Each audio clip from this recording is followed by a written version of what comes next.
Hi guys, my name is Tanya and today I want to talk to you about my 100 books challenge. So way back in 2010 when people still used and tagged each other in Facebook notes, I stumbled across a version of the BBC's top 100 books. I say version because this definitely isn't the list that was voted for by the public a good few years ago now, and I'm not actually 100% sure where it comes from, but the note proclaims: apparently, the BBC believes most people will have only read 6 of the 100 books on the BBC Big Read's top 100 book list. Being the ridiculous 18-year-old that I was, I took this as some sort of insult to my intelligence, and although I'd already actually read about 20 of these books at this point, I decided that I needed to read all 100 of them. We're now 6 years on and I have read 58 of the 100 books. I have been slacking the last couple of years. I don't think I've actually completed anything from this list since early 2015 now, but I want to get back to it as it was helping me discover more authors that I enjoyed and more styles of writing that I enjoyed to read. I have set myself an overall goal now of having finished all of these books by the March of 2020, as this will be the 10-year anniversary of when I started reading these books deliberately. As reeling off a list of 100 books seems like a really dull way to go about making a video, both for me and for all of you, I've posted a link below to the list, not in the Facebook format that I originally came across it in, but in like an online spreadsheet that I've made in Outlook. So if you want, you should be able to go over, look at the list, and you can see which books that I've read down the side of it, and you can also add a column for yourself and cross off the books that you've read on there if you fancy doing that. Let me know if it doesn't work, because I'm not generally very good at this sort of thing, / I've not really done it before, so if it doesn't work I'll just need to get on it and learn how to sort it out. So in honour of finally sharing this personal challenge with you guys, I would also like to share 5 things that I have learned along the way on this journey so far. Number 1. People are rubbish at counting. If you break down the fact that Harry Potter, His Mortal Instruments, and the Chronicles of Narnia, to name but a few that are on this list, are all series made up of individual books, this list adds up to well over 100. And technically The Lion, the Witch and the Wardrobe and possibly The Goblet of Fire are on there twice. Number 2. Just because it is apparently endorsed by the BBC does not necessarily make it good literature. I absolutely hated the Da Vinci Code, and having just finished studying literature at A-level, I took it to pieces in various ways when I read it. But this list is made up of popular books. They are popular for a reason, and this is something that stands throughout history within literature, and it's a valuable way of differentiating ourselves from others in what we enjoy and don't enjoy. Number 3.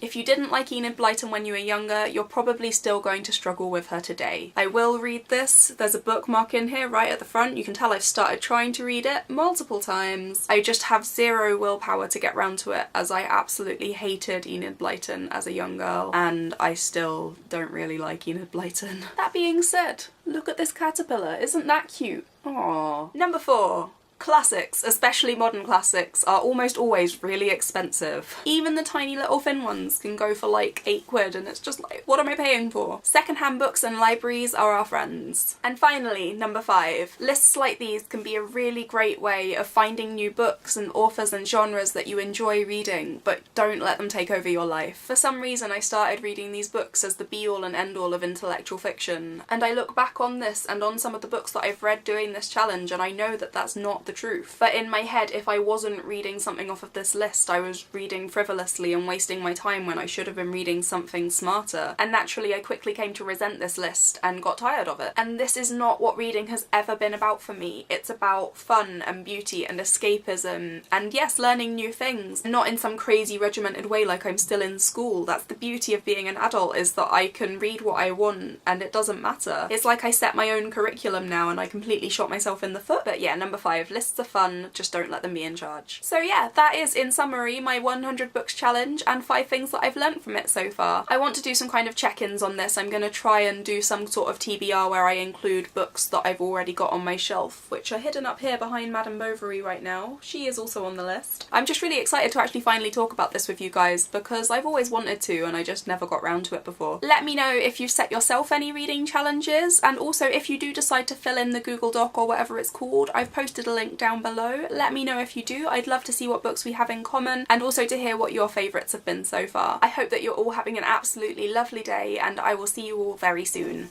Goodbye! I'm wearing my glasses today because I kept looking at the camera and thinking that one of my eyes was out of focus on the camera. It turns out my eye was out of focus in real life. I am not very good at this eyesight thing.